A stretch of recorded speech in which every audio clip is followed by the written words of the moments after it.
From the shadows of ancient Rome, where festivals of survival and fertility dominated February, to the courage of Saint Valentine, a priest who defied the law for love. The story of Valentine's Day is one of ritual, defiance, and human longing. Over the centuries, the Church transformed ancient festivals into remembrance, sanctifying love within rules.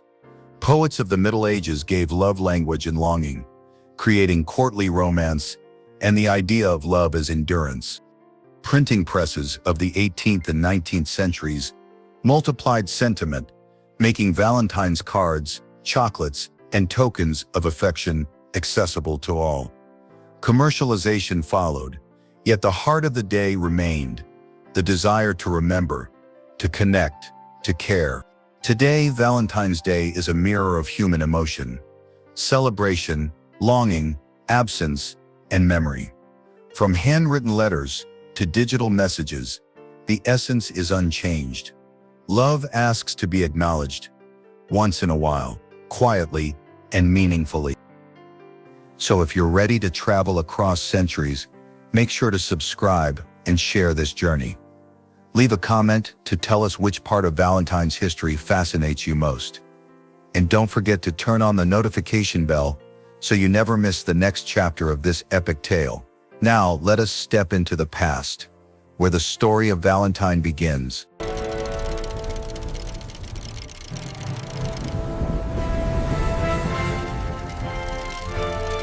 Before there was a Valentine, before hearts were drawn in red, before love was packaged, sold, and stamped with a date, there was only survival. Long before February meant romance, the ancient world moved by colder rules. Winters were deadly, food was scarce, birth was dangerous. Love, if it existed, was practical, not poetic. In ancient Rome, February was not a month of affection. It was a month of fear.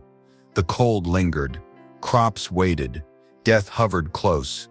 And so, the Romans created rituals, not for love, but for fertility. They believed life had to be forced back into the world. This belief gave birth to Lupercalia. Every year, in mid-February, priests gathered at the Lupercalia, the place where Rome itself was said to be born. Where Romulus and Remus were nursed by a wolf, goats were sacrificed. Their blood was smeared across young men's foreheads. Laughter followed. Then strips of goat hide were cut, and men ran through the streets striking women with them. Not as punishment, as a blessing. Women believed this would make them fertile. Pregnancy was the goal. Survival was the prayer. There were no roses, no letters, no promises, only ritual, only instinct, only the desperate hope that life would continue. This was the world before Valentine. And it is important to understand this world, because Valentine's Day was not created to celebrate love. It was created to replace something darker.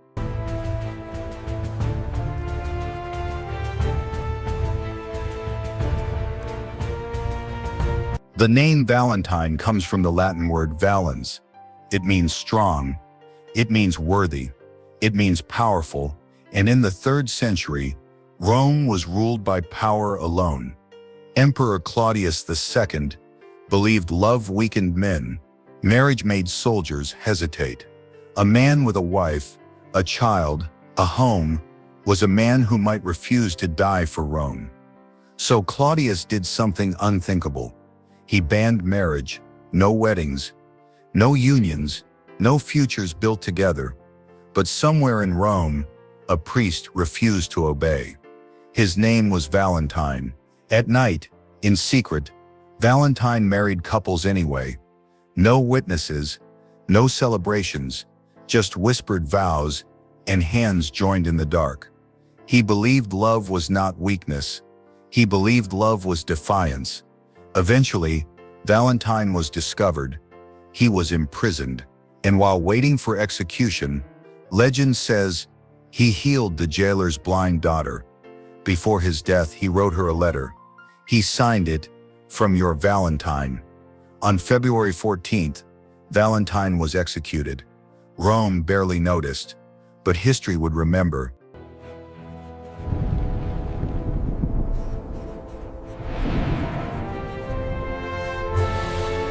After Valentine died, the world did not change right away. Rome continued to burn its sacrifices.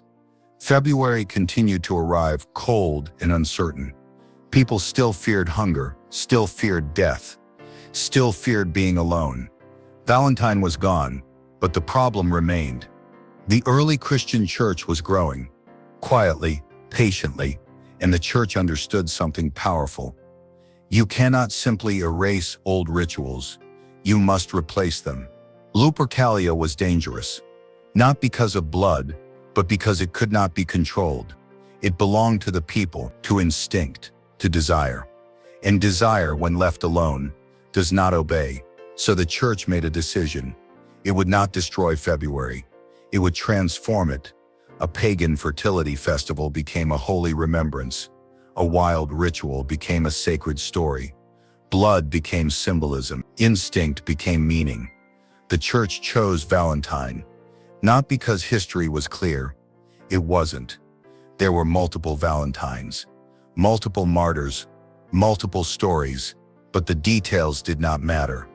What mattered was the idea. A man who chose love over law.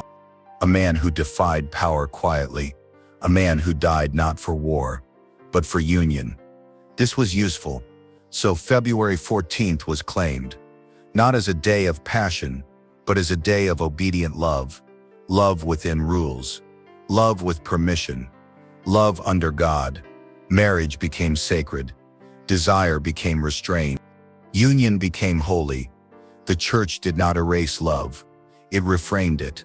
Love was no longer about fertility. It was about commitment. No longer about survival, but about sacrifice. And slowly, people began to forget what February used to be. The goats disappeared. The running stopped. The blood dried. In its place, stories appeared. Stories of saints. Stories of virtue. Stories of love that waited. But human desire never truly disappears. It only sleeps. Time passed. Centuries moved slowly then. And as Europe drifted through the Middle Ages, love began to change again. Not in churches, but in poems. People started noticing birds. Every year, around mid-February, birds began to pair. This was not science. It was observation, mixed with imagination. And imagination is dangerous. Poets began to write. They claimed February 14th was the day nature chose love, that even animals obeyed the calendar. Geoffrey Chaucer wrote of it. Others followed, and suddenly, Valentine's Day gained a new meaning. Not holy love, not fertility, but longing. This was the birth of romantic love. Love as distance, love as desire, love as pain. Knights loved ladies. They could never touch. Love letters were written but never sent. Emotion became more important than fulfillment. This was safe love. Love that did not threaten order. Love that stayed in words. And the church allowed it. Because longing does not overthrow empires. Valentine's Day was now many things at once. A saint's memorial. A poetic idea. A seasonal symbol. It belonged to no one completely. And that made it powerful. People could pour meaning into it. Hope. Desire. Memory. And slowly, very slowly, Valentine's Day stopped being about Valentine at all. It became about what people felt. And feelings are impossible to govern forever. Love had escaped ritual. It had escaped law. And soon, it would escape the church.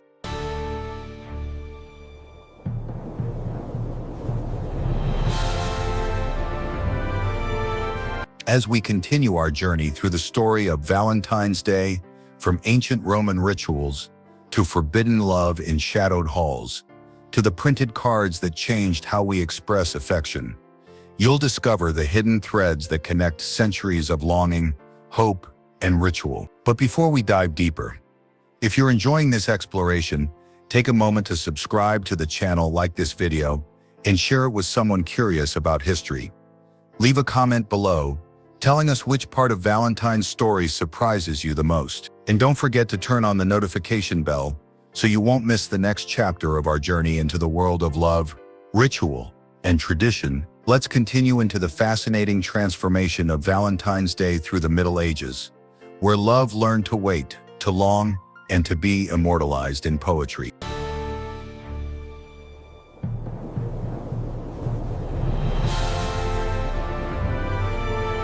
Love did not arrive loudly, it arrived quietly. In words, by the time the Middle Ages settled over Europe, the world had changed its shape, but not its fears. Life was still short. Death was still near. Most marriages were not chosen. They were arranged. Land married land. Families married families. Power married power. Love was something else.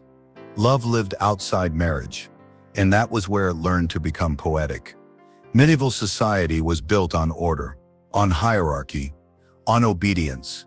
You did not choose your future, you inherited it. But imagination is difficult to restrain. And so people imagined something dangerous, a love that existed only because it could not be fulfilled. This was called courtly love. A knight loved a lady he could never have. Often she was already married. Often she was above his station. That distance was the point. Love was no longer measured by union, but by endurance. To love meant to suffer well, to wait, to long. Desire became proof. The more it hurt, the more real it felt. Poets gave this feeling language. They wrote of sleepless nights, of glances stolen across halls, of hands that never touched. Love became ritualized restraint, a disciplined emotion. This was not the love of children or families. It was the love of identity. To love someone meant discovering who you were in their absence. And Valentine's Day became the symbol for this kind of love. Not passion, not possession, but promise. February 14th gained a quiet reputation.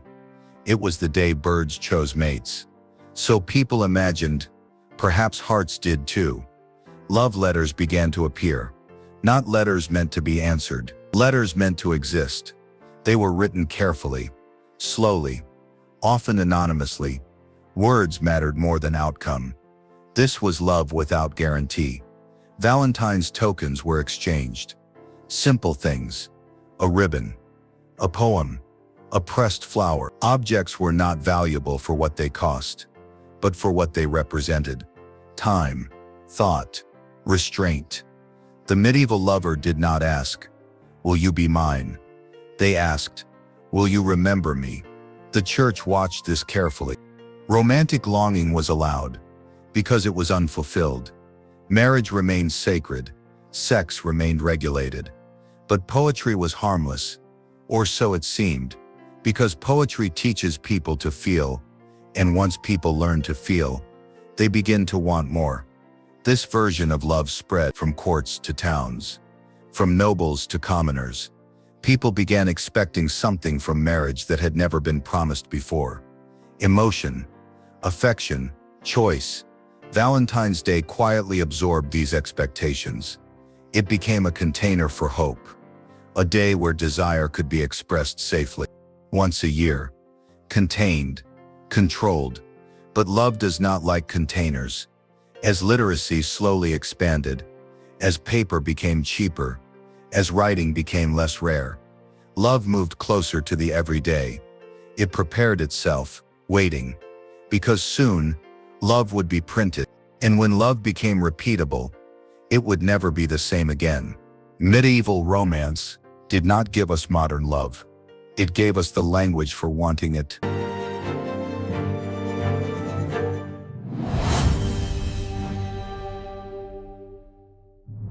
Love used to be rare, not because people felt it less, but because expressing it was difficult. For centuries, love required effort. Ink was expensive, paper was precious. Words took time. To declare love meant committing to it. But history was about to change its rhythm. Quietly, mechanically, forever. The printing press did not only spread knowledge, it spread emotion. Suddenly, words could be reproduced. Sentiments could be copied. Affection could be multiplied. By the 18th century, Valentine's Day had transformed again. Love was no longer something you had to invent from nothing. It could be selected, chosen, purchased. Printed Valentine cards began appearing in England.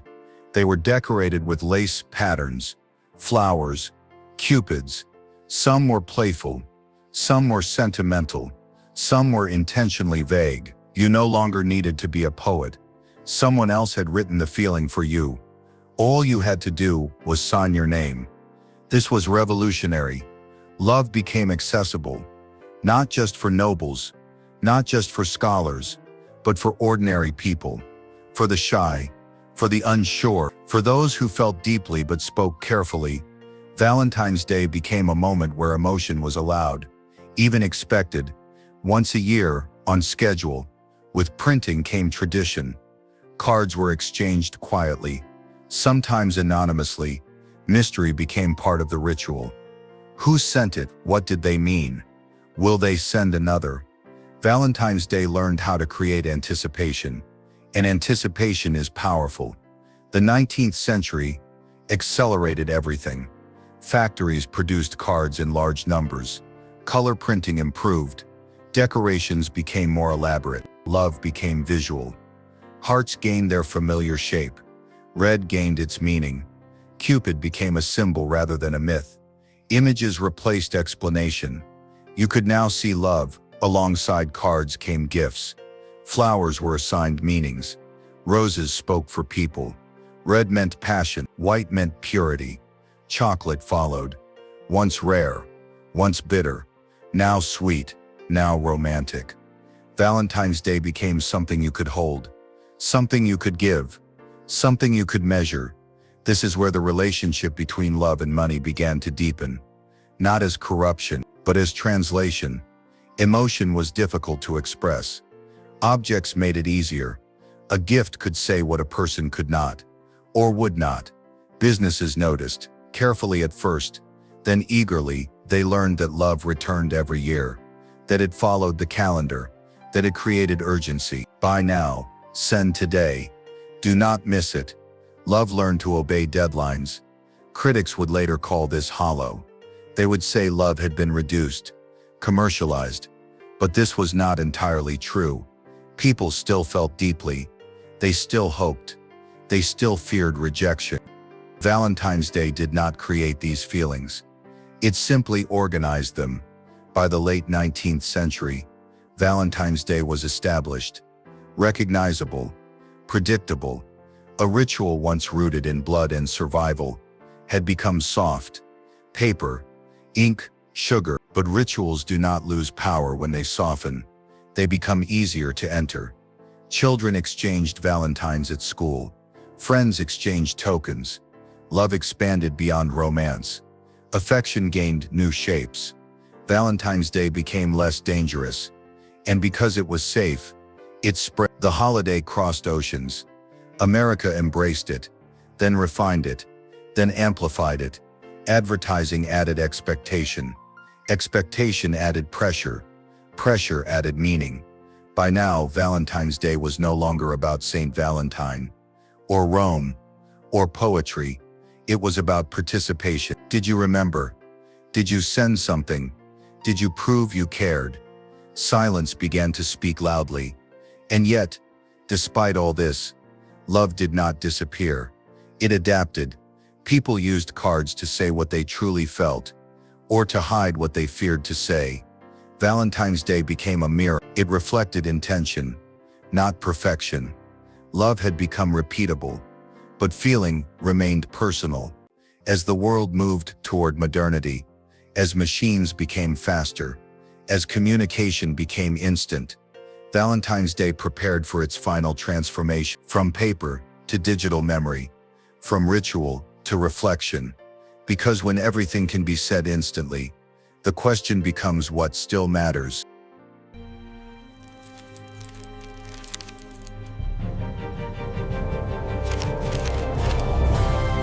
By the time the modern world arrived, Valentine's Day was already old. Older than most nations, older than most traditions people still recognize. It had survived empires, religions, revolutions. And yet, it remained. The 20th century changed everything. Speed became normal, distance collapsed. Messages traveled faster than thought. Love no longer waited for paper. It moved through wires, through screens, through invisible signals. Valentine's Day adapted without resistance. Cards became messages. Letters became notifications. Poems became emojis. The symbol remained. Only the form changed. Modern love lives in a paradox. It is easier to express than ever before, and harder to feel certain about. You can say, "I love you" instantly, to anyone, from anywhere. But certainty does not travel as quickly. Valentine's Day became a mirror of this tension. For some, it is celebration, a planned dinner, a gift carefully chosen, a moment shared. For others, it is absence, a reminder of distance, of loss, of waiting. The day does not create these feelings. It reveals them. Loneliness became part of the story. Not because Valentine's Day demands happiness, but because it makes comparison unavoidable. Social images, public gestures, visible affection. Love became performative, seen, counted, measured, and yet, performance does not erase sincerity. It complicates it. Some reject the holiday. They call it artificial, commercial, empty.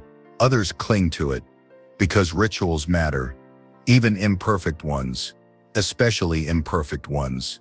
Valentine's Day expanded again. It no longer belonged only to couples. Friends celebrated friendship, families shared affection. People learned to mark love in many forms. The definition widened, and that widening saved it. In the digital age, memory became fragile. Photos replaced letters. Messages disappeared. Moments passed without record. Valentine's Day became a pause, a reminder to stop, to notice, to acknowledge connection.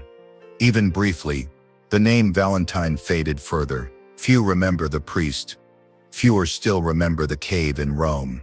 Almost no one remembers the blood. But forgetting origins does not erase meaning.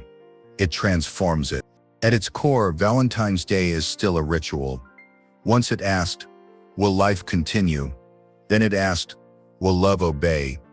Later it asked, "Will longing be heard?" Now it asks something quieter. Will you remember to care?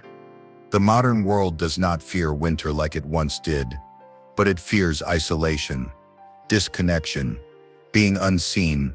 Valentine's Day speaks to that fear, softly, without forcing an answer. Love today is messy, undefined, constantly renegotiated. Valentine's Day does not solve that. It never did. It only marks time. Once a year, the world pauses long enough to notice the question, who matters to you? Who do you choose? Who chooses you? And then the day passes, as rituals always do, but the feeling remains, not because of cards or flowers, but because humans still seek connection, just as they always have. From ancient survival, to forbidden weddings, to poetry, to print, to screens. Valentine's Day did not create love. It followed it, and perhaps that is why it endures. Because no matter how the world changes, love keeps asking to be remembered. Not loudly, not perfectly, just once in a while.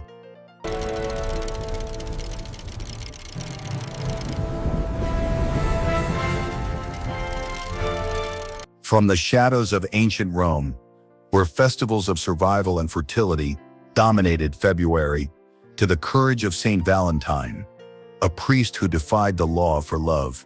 The story of Valentine's Day is one of ritual, defiance, and human longing. Over the centuries, the Church transformed ancient festivals into remembrance, sanctifying love within rules. Poets of the Middle Ages gave love language and longing, creating courtly romance and the idea of love as endurance.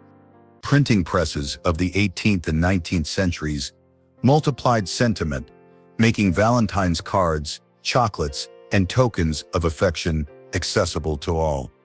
Commercialization followed, Yet the heart of the day remained, the desire to remember, to connect, to care.